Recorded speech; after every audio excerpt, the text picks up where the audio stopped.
And thank you very much for joining us. I am Yori Folani. Hope you had a great weekend.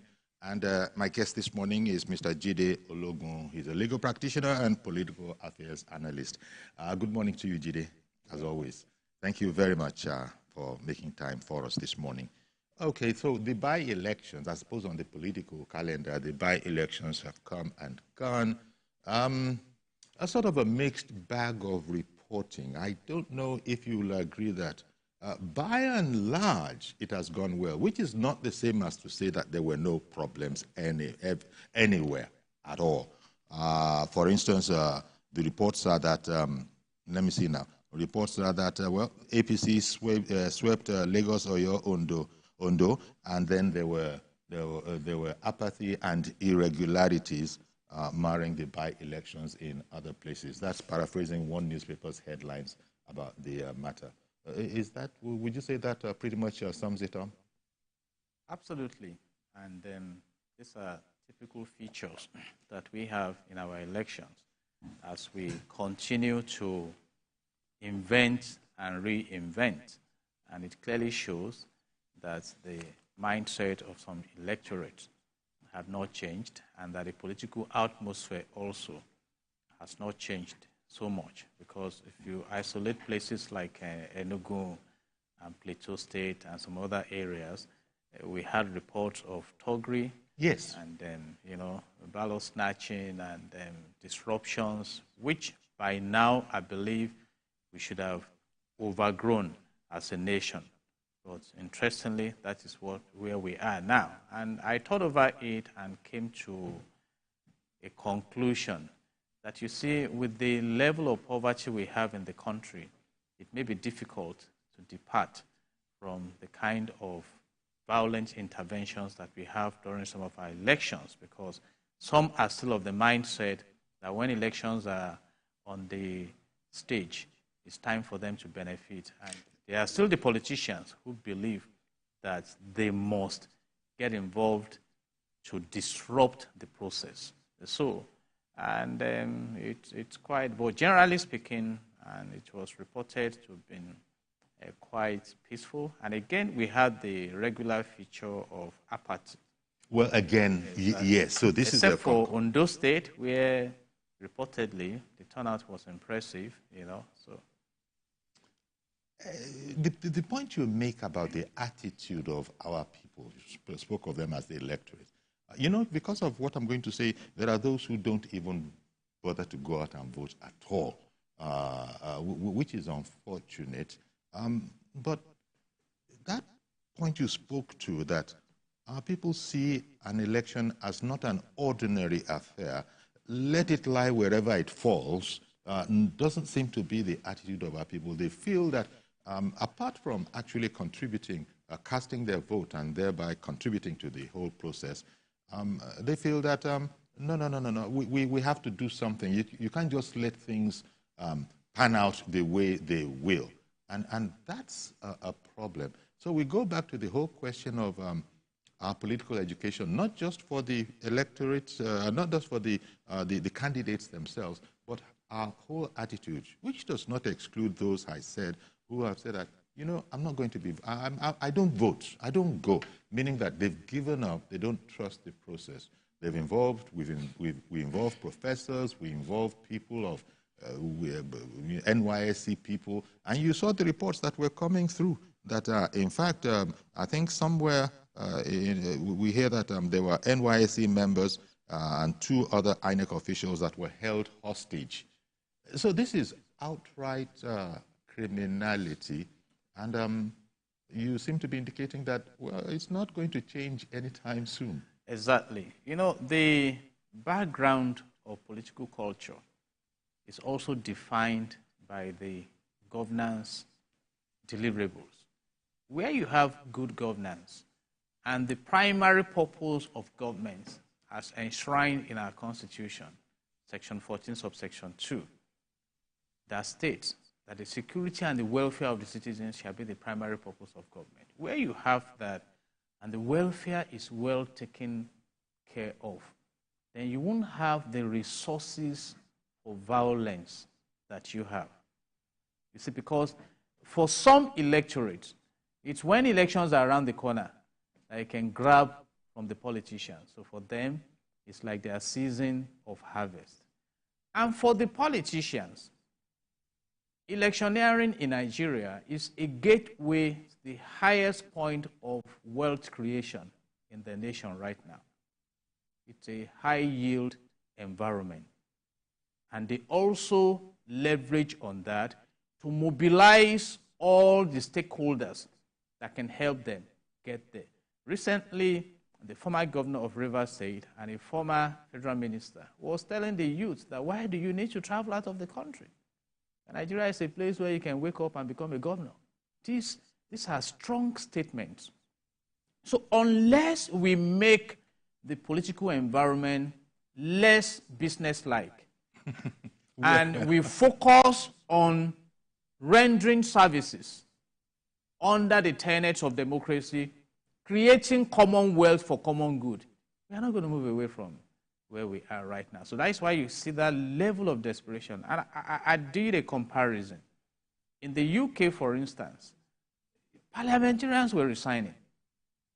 You recall the case of Boris Johnson, that, hey, this is not what we promised the people. We cannot continue with you like this. So how many parliamentarians can resign in Nigeria? Because of insecurity. Exactly, on a principle. How many of them are focused on what we should deliver to the people? So these are all these things. I mean, at a point in time, we were discussing the SUVs given to National Assembly members, and one of them came out to tell us, oh, the federal ministers have 3. Is that the argument? Now, by extension, because I like to extend my analysis, by extension, if the federal minister has 3, let's even assume, and we have about 48 ministers, multiply 48 by 3. Then you now look at how much it cost the country to fuel those vehicles when the pump price of PMS is now above 600 naira. And you look at the impact of that on the economy of the nation, particularly when you now extend it further to the global environment and ask the simple question, is Nigeria buoyant? How much? We are owing trillions naira. So these are issues. So we are yet to arrive at a good governance-focused system. And I think that should be the attention that we should be drawing now as a nation. And that is when we can begin to now start dealing with violence during elections and all the desperations. And those are my humble submissions for now on that. For now, you know, when you look at the ruling party, the APC, I just cited at the beginning of the program that they seem to have swept in the Southwest. They swept the elections in the Southwest. And you spoke about the state of our economy, the condition of our economy, and how buoyant we are or not. And I noted that you also spoke about resources for violence and misbehavior. I was a bit intrigued at that contradiction about having the resources for those kind of things, when in terms of resources, we're not in a very good shape now. Not at all. Any way you look at it, although what we're hearing is that this is the way it's supposed to go, much to the despair and perhaps disdain of opposition party, that what do you mean it's going to get worse before it gets better? That's not what we elected you for. And I really, it's hard to grab hold of this because, of course, the opposition will also fire back.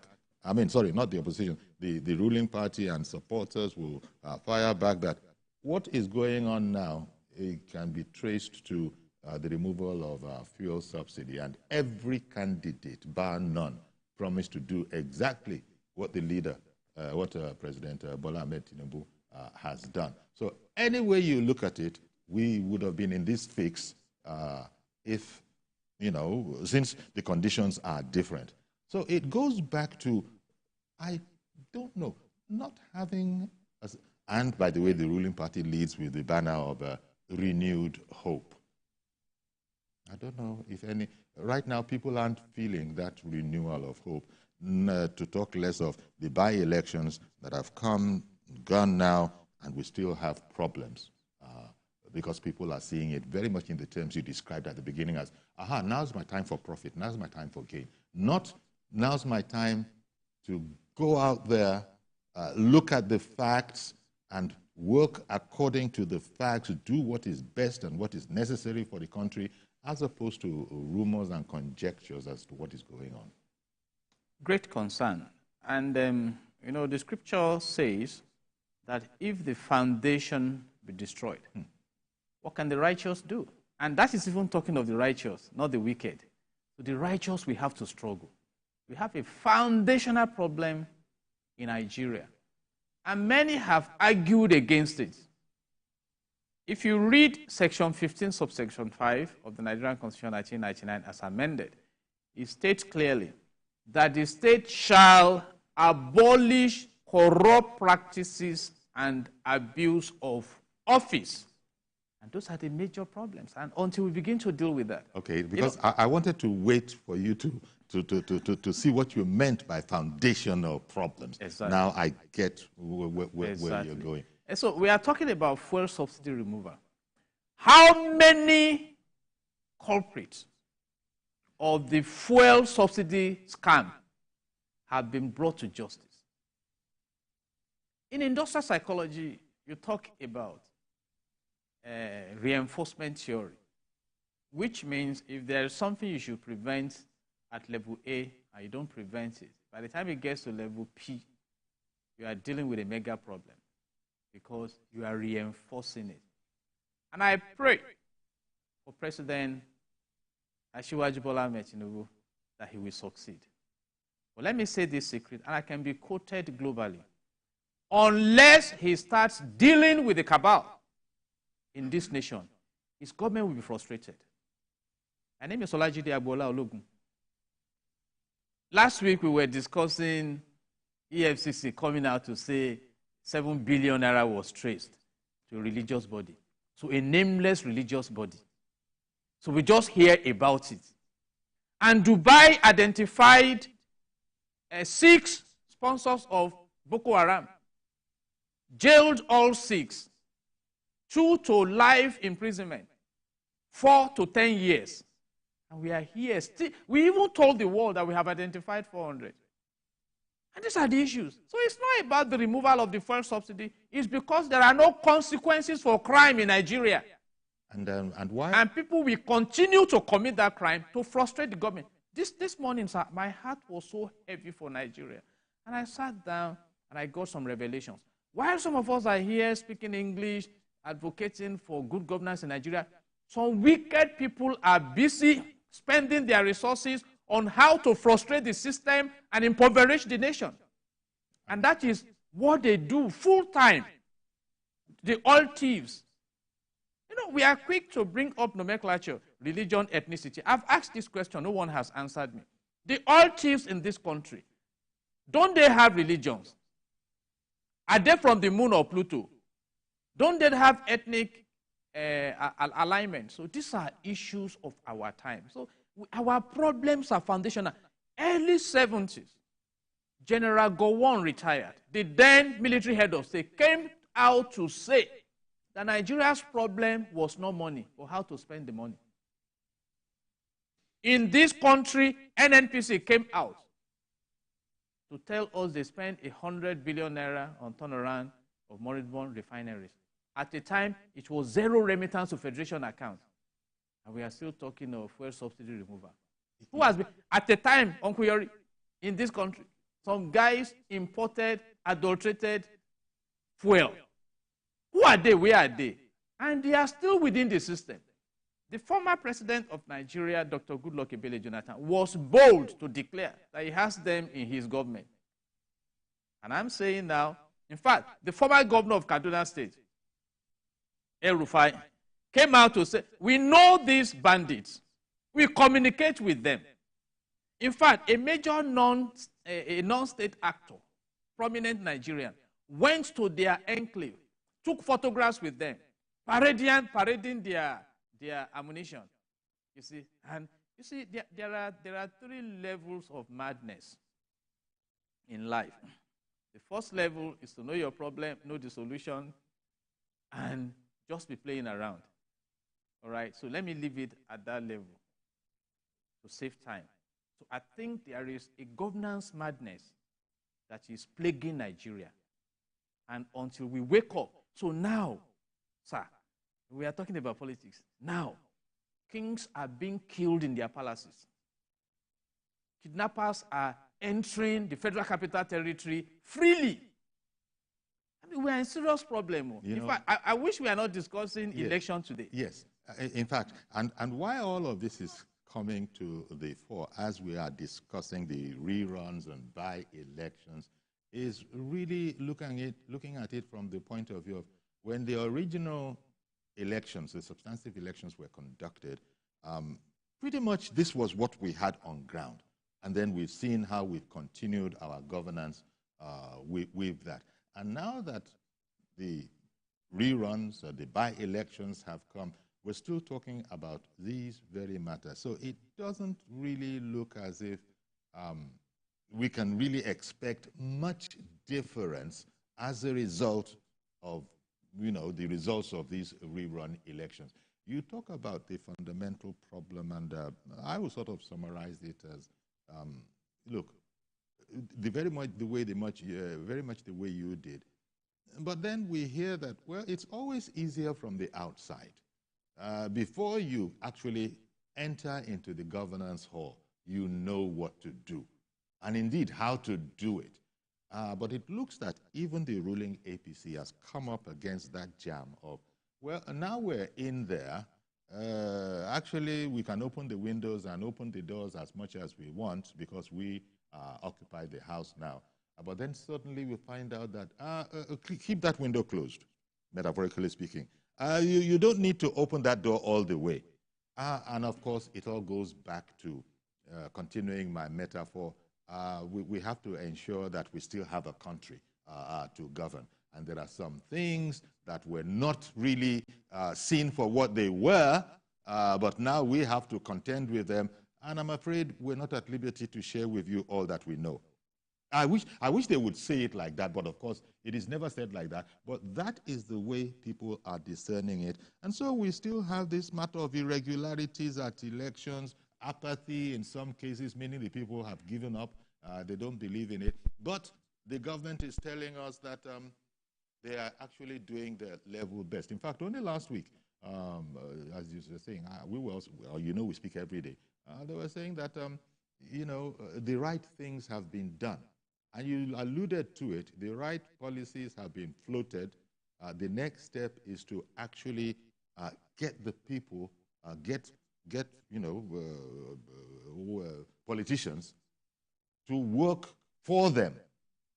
And there is a suspicion that there are many who are not able to work for these very laudable policies simply because they themselves will be affected. I just said it. If you read Habakkuk chapter 1, verse 4, Habakkuk 1:4 says that the law is perverted. In fact, another translation will tell you the law is crippled because the righteous is surrounded by the wicked. So they prevent justice from proceeding. And that is what we are telling the government.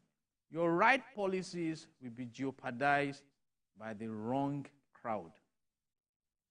There are some people the Bible describes as so wicked that until they carry out wickedness in a day, they cannot sleep. Because why do you explain that some people just want to terrorize the nation? And that's the point we are making. Now, let me... Meanwhile, people are lining up to vote, yes, hoping against hope, hoping for the best. And let me now bring it out to the political environment. It's really so sad that we are not focusing on what we should focus on.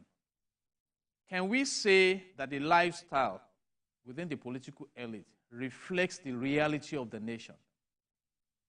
The answer is no. So it's like a chairman said at a time that all you need to do is cross to our side and your sins are forgiven. So now all you may need to do in Nigeria now, and I'm bringing out facts and statements of top politicians, is to just go into political office and you are financially, economically settled. But that's not the Nigeria of the renewed hope vision. Sir, Inside hope, hope is made up of 4 letters, H-O-P-E. The H stands for help. If you cannot help your citizens, hope is useless. The O stands for opportunities. You create opportunities for the citizens. And that is why I'm happy that we started reading about those who started looting palliatives, money meant for humanitarian issues. Because I argued against palliatives. Sheikh Zayed, of the founding father of the modern UAE, now late, said, wealth is not money for developing people. So I don't need palliative. Create opportunities. Indeed. Investors are running out of this country now. Let me come back to you for the P and the E. In the meantime, Mukhtar in Kano has called in. Good morning, sir. Hello, good morning, Uncle Yori. Good morning, sir. How are you doing? Thank you very much for calling in. I'm well. I really commend and appreciate what Mr. Jide is saying. I really appreciate and commend what Mr. Jide is saying.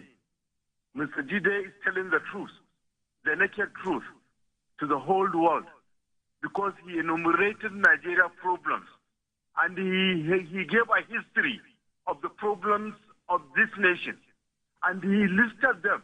So if I were to be the president of this nation, I will take the advice of Mr. Jide, who is now speaking, and sincerely speaking, I have never enjoyed a program of TVC like this today, because he's telling the naked truth to the whole world, to the whole Nigerians, because there are numerous of problems that we have never identified and we have never attempted to solve, because all this renewed hope is a deceit.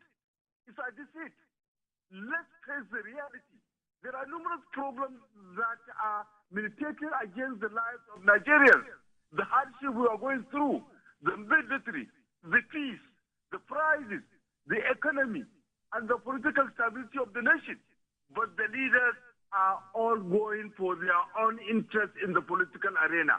Mr. Jide, I salute you, and I say kudos to you. Thank you very much. Well, thank you very much for calling in, Mukhtar, in Kano. So that's the Nigerian, and there are many, because here you are, I dare say you're not speaking for yourself. There are a lot of people who see it also like this. But then you also have to look at it from the point of view of those who are saying that this is how it is going to have to be necessarily. But for how long? When I say this is how it's going to have to be for some time, it's because no man is an island. The APC won the election. The president is in place. He's put all of these programs in place. People are analyzing them. They're saying in the circumstances it's the best we can do, but people are not at all sure that they are being pursued with all sincerity. When I said no man is an island, Mr. President with his ideas can't work it alone. He needs people around him. Do we have square pegs, how do they put it? Square pegs in square holes and round pegs in round holes? Or is there a mishmash? Okay. I mentioned help, I mentioned opportunities, and your issue is now addressed by the letter P, power. By Section 5, by virtue of Section 5 of the Nigerian Constitution 1999 as amended, the president is empowered with executive power. He has the Federal Executive Council. He has the ministries, departments, and agencies. He has international collaborations under the United Nations Sustainable Development Goals that will be evaluated by year 2030, otherwise known as Agenda 2030. So the resources are there. But if he is sentimental, he will fail. I just said it now, sir. There are people who feed, who drink, who sleep on wickedness.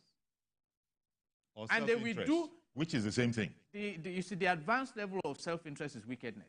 Okay. That is a capsule. Okay. Who will do everything to frustrate everything good. And if you think we're going through that now? We've been going through it. Sir, NNPC was established on the 1st of April, I think 1977 or thereabout. What has NNPC delivered to Nigeria? Can people come out to say they have not made trillions of naira? from NNPC that should generate Commonwealth for Nigeria. I'm sad. These are issues. A federal minister came out recently. Maybe this matter has not been burning people in their hearts, to tell us powerful people are behind illegal mining. Okay, let's take a break now. We'll be right back. Stay with us, please. We'll look at the situation of our country, trying to juxtapose it against the recent by-elections and the reruns, and whether there's going to be a sort of a fillip, any sort of a push for the right things to be done. Stay with us. We'll be right back.